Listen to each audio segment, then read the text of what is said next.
experience you think you have. It is never safe. All right, back to the regularly scheduled program, back to basketball, man. So it was some great games yesterday and also the day before. Not going to get into all of them. Just the ones that kind of stood out to me and just the ones that kind of like the key matchups, the key components. Everything else was pretty much a sweep. The Thunder swept the Pelicans. Honestly, didn't really expect that happening. I thought the Pelicans would at least get one, but Thunder shut that down. Wasn't really nothing going on there. The Lakers ended up getting one at home, but went to Game 5, lost in the thriller. Jamal Murray hit the game winner, or the go-ahead bucket, to seal the game. LeBron, AD, they did everything that they could, but it's just the Lakers don't have a big man. The Lakers, they don't got no size. We saw in Game 3, Aaron Gordon had that terrific game. He was killing it on the boards, killing it inside the paint. Really being dominant. He looked like Wilt Chamberlain out there. I'm not even gonna lie to you. Game 4, the Lakers played with the energy and the passion that, we honestly thought that they would start playing with from the beginning, but it was too little too late. The Nuggets take out the Lakers. I don't know why I just drew a blank there. 4-1. And they will play the Timberwolves, who are coming off of a sweep of the Suns. And this is actually really surprising to me. I thought with D-Book, KD, two high-level scorers right there, obviously great talents in the league, they would at least be able to get one. KD really struggled in this series. At least just his shot just wasn't falling the way that we were used to it going. His efficiency wasn't really there, especially for Game 4. He definitely kind of struggled from the field. Anthony Edwards, he's looking like he's about to be the face of the league. He's looking like he's next up. He's looking like he's next in line, and I really don't see, as far as any young talent, who's really better than him. You know what I mean? He's the leader of that Minnesota team. It's his team. He's the top scorer on that team. He just dropped 40 in the elimination game after having 9 in the first half. Comes out in the second half, starts killing, starts balling. Definitely fun to watch. I'm excited to see the Nuggets and Timberwolves series. Who I'm going for in this series, honestly, the Timberwolves. But you can never count out the Nuggets. They are the reigning champs. They are coming off of winning the series, being pretty dominant. But also, keep in mind they were down in every game of that series and had to, fight from behind and crawl back and to win those games. And apparently they have some injuries. Jamal Murray, we know, has that right calf strain. Even Caldwell Pope looked like he might have sprained the ankle or rolled it during the Game 5 yesterday. Or 2 days ago, my bad. Was that yesterday? I can't remember, but yeah, rolled his ankle. So obviously not everybody's coming into the playoffs or getting to the second round is 100%. You have 82 games in the season. You have a first round of the playoffs, so you just played for, especially high-level performances like that. It definitely is a lot of wear and tear on the body. So we'll see if those health issues are a factor into the series. Hopefully they aren't. Hopefully everybody's healthy or able to get healthy 100% before they can play, or at least as close to 100% as possible. But yeah, I want to see the Timberwolves win that series. I want to see Ant Edwards lead his team to the Western Conference Finals and see how he plays on that level, and hopefully get to the finals, and, we'll see what happens from there. But right now they got the Nuggets. Can't count them out. So it's going to be tough for sure. So good luck to both of those teams. Celtics versus the Heat is the first really round that I kind of want to get into, or not even really get into, because it was kind of the same all series. The Heat, in this elimination game, they were dealing with some injury problems of their own. Jimmy Butler had a sprained MCL. He didn't play in the series. Josh Richardson had a right shoulder surgery. Terry Rozier, neck sprain. And Jaime Jaquez Jr., he had a strained right hip flexor. So we all know Jimmy Butler, especially during the playoffs, he's their number one player for that team. Really gets them going, really is the leader of that team, and makes the winning plays that you need, especially towards down the stretch of the game in the clutch. Not to say that other players can't do it, but for them, he's that guy. So for him not being out there, definitely took a huge loss. Josh Richardson, from what I've seen from him, a 3-and-D guy, definitely knocked down timely threes, can get steals, play the passing lane. So you got that missing. And in the playoffs, we all know the best ability is availability. So whoever team has the most healthiest bodies, especially key role players who are able to make those certain plays and take some of the pressure off the stars and the best players who are on the teams in the playoffs, that's usually who you see, having a lot of success in the playoffs. Terry Rozier, he's a 20-point scorer, so him not being out there, that takes 20 points away that other guys are going to have to step up and develop. And if guys aren't hitting shots, then, that 20 points isn't being made up for, so it makes it difficult to win, especially against a team like the Celtics.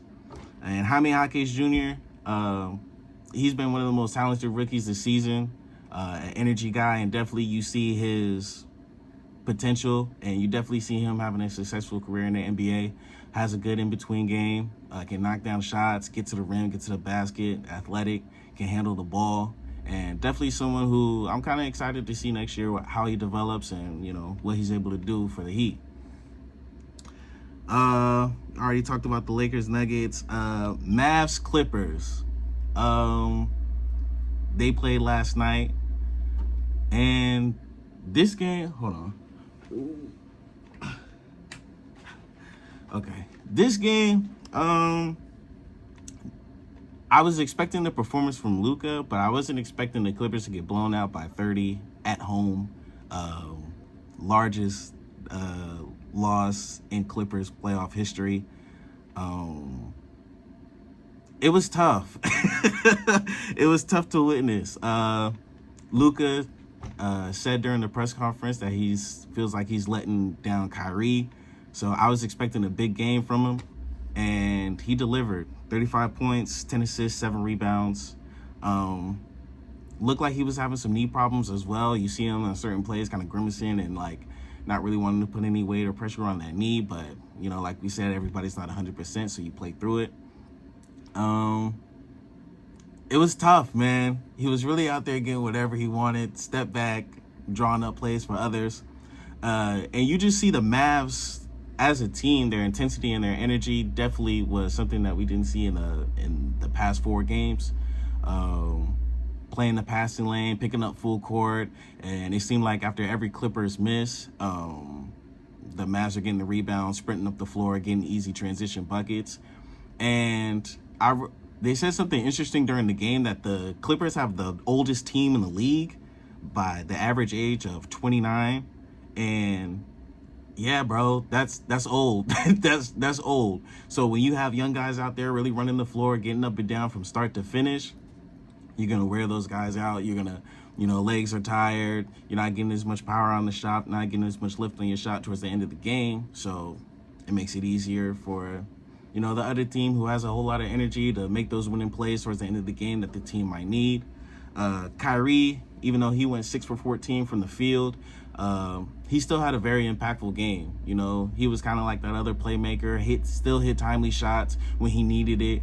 And when the Mavs started making that run in the third quarter, he was really kind of the head honcho for that run. He ended up getting in foul trouble, which I think honestly probably messed up his rhythm a little bit. In the first half, he ended up getting in foul trouble with 3 fouls. And, when you get into early foul trouble, it tends can't be as aggressive as you would like to be on defense or just playing the game in general. Got to start thinking with IQ. Can't really, gamble as much as you normally would for certain steals because you don't want to risk getting that 4th foul and taking yourself out of the game. Like I said earlier, the best ability is availability. So if you're not able to play, kind of putting a detriment to your team. And we all know what a talent Kyrie Irving is. So hopefully, I'm sure because he didn't shoot well in this game, I'm sure he's going to be that guy to kind of close it out in Game 6. They're going back to Dallas with the Clippers on the brink of elimination. It's looking tough. We don't have any more Cali teams. Clippers, y'all are last hope as far as for Cali.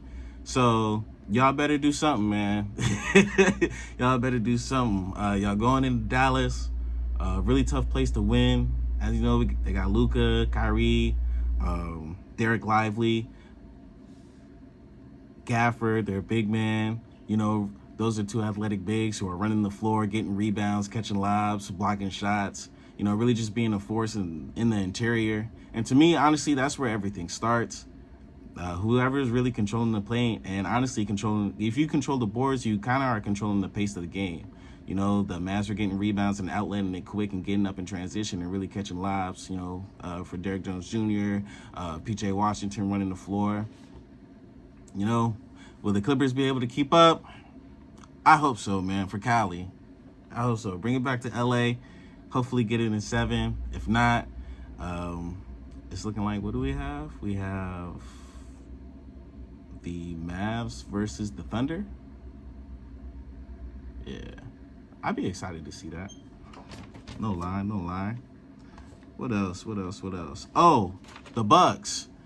The Bucks were on the brink of elimination, and they ended up clutching it out. Patrick Beverley. For those of y'all that don't know, I used to really talk trash about Patrick Beverley. Damian Lillard's my favorite player. You know what I mean? And Pat Bev on numerous occasions has, you know, been seen talking trash to Damian Lillard, which I really don't rock with. But, you know, trash talk is trash talk. It happens within the line. It's part of the game. You know, you got to deal with it. I just don't, Dame has been giving him buckets time in, time out. You know, eliminated him from the playoffs. You know what I mean? Pat Bev don't got no moments like that. You know, why are you... But trash talk is part of the game, so... You know, it is what it is. Now, they teammates, you know what I mean? Dame, he was hurt. Giannis is hurt. The Bucks have been dealing with injuries this entire season and series. You know, going into this series, Giannis hasn't been able to play the entire series, and Dame was out. Pat Bev, got to give credit when credit was due, stepped up to the challenge and ended up getting the win and going back to Indiana for Game 6. You know, Bucks still down 3-2. It's definitely going to be... They play tonight, actually, at 3:30. So not tonight, but this afternoon. Definitely going to be a high-intensity game. Pacers being at home, this being an elimination game, definitely expect them to come out and swing first, get in transition, knock down threes when they have the opportunity. Really just play with a different energy, knowing that this game is really important. They don't want to go back to Milwaukee for Game 7 because that's where anything can happen. So they want tonight to be the night that they end this series. Will it happen? Don't know. Who gonna step up? We'll see. We'll see at 3:30. But back to the regularly scheduled program. So now, going into the next segment of the show, not to go into too depth, but, you know, I do indulge in, you know, recreational activities, you know, and sometimes that just takes your mind to a place to where you just, you know, think and, you know, you're just at just a higher level thinking process. So I indulge in my recreational activity, you know, and I'm sitting there and I'm just thinking, you know, I'm watching some basketball highlights, kind of just getting ready for the show, kind of getting ready, getting my notes together, what I want to talk about, you know, things of that nature. And Derrick White on the Boston Celtics has been, you know, having a pretty good career. Or let's just stick with the playoffs. Has been having a pretty good playoff performance in the first round. You know, averaging 22 points, 57% from the field, 47% from three. Great opening round. So I take it a step further. I was watching Derrick White play and everything like that. And like I was saying, he had a flat top last year and he wasn't performing as well. Cut the hair off. Now he's bald. Now he's hooping. So, on top of the other ball players, I started doing some research, and I looked up the best NBA players who had no hair. And the list that I came up with was Shaq, Gary Payton, Jason Kidd, Kareem Abdul-Jabbar, Kobe Bryant, Michael Jordan, Charles Barkley, who was the first bald dude in the NBA, and said, I don't know if that's 100% true or not, but that was definitely an interesting fact if it is. Vince Carter, LeBron James, Ray Allen, Manu Ginobili. And that's just a short list of people, and majority of those people are Hall of Famers and certified dang near going down as one of the greatest people to ever touch a basketball. So, what I believe that being bald is a cheat code. And I believe that you cut your hair off, you boost all your attributes 10 to 15, like this is 2K. It boosts all your attributes and it increases your takeover 10, 15 attributes higher than what it normally should be. Last year, with the flat top, Derrick White was averaging 14 last year. right? That was for the playoffs. Or no. That was for the season. Now, fast forward, he's bald. He's been hooping all season, averaging about 15 points to 17 points. And now he's increased his play, jumping up 7 points to 22, shooting at a career high 47% from three. And has definitely been the head honcho and the leader in beating the Heat. Now, granted, they did have some injuries like we were talking about earlier, but doesn't take away from the performance that he's doing and the way that he's shooting. So, also, I did do some research on the lights. So I also do believe that being bald and having a shiny head and having those bright lights on you do get in the eyes of some of the defenders. So maybe they're not putting their hand up. I don't know. You know what I mean? That's why, obviously for Kobe, and players like Vince Carter, LeBron, obviously they get defense played on them, but, you never really know what the defender's seeing because you're not the defender. So you never know. LeBron take high off in the air. His head is at an angle, the light reflects on it, gets into your eyes, boom, now you dunked on. You know what I mean? Kobe, turnaround jumper, he turns, he has his back towards you, the light reflecting off of the back of his head into your eyes, now he's hitting a fadeaway jumper. You know what I mean? We don't know. We don't know. I think being bald is a cheat code, and to any youngins out here, might want to go bald, be a hooper. I think that's the ultimate.